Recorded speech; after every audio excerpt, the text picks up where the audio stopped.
Medina শরীফে যাওয়ার পরে মদিনা শরীফের পানির একটা সমস্যা হচ্ছে, এই পানিতে প্রচুর পরিমাণে অ্যাসিডিক পানি, আর্সেনিক যুক্ত পানি। মক্কা শরীফে এই যন্ত্রণা নাই, মক্কা শরীফে হচ্ছে জমজম। জমজম তো হচ্ছে শিফা, কিন্তু মদিনা শরীফের পানি যেগুলো, ওই পানিগুলো একটু আর্সেনিক যুক্ত ছিল।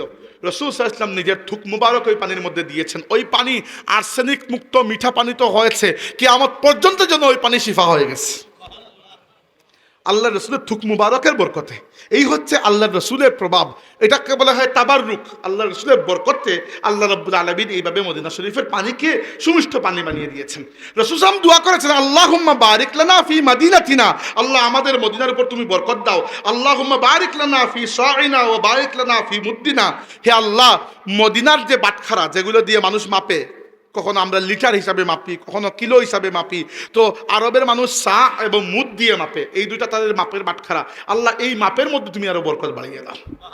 মানে আল্লাহ রাসূল মদিনা শরীফে কোনো জায়গাকে বরকত থেকে খালি রাখতে চান নাই, কোনো জায়গাকে ফেরেশতা থেকে খালি রাখতে চান নাই। মদিনা শরীফের কুনার কুনার জন্য আল্লাহ রাসূল দোয়া করে গেছেন।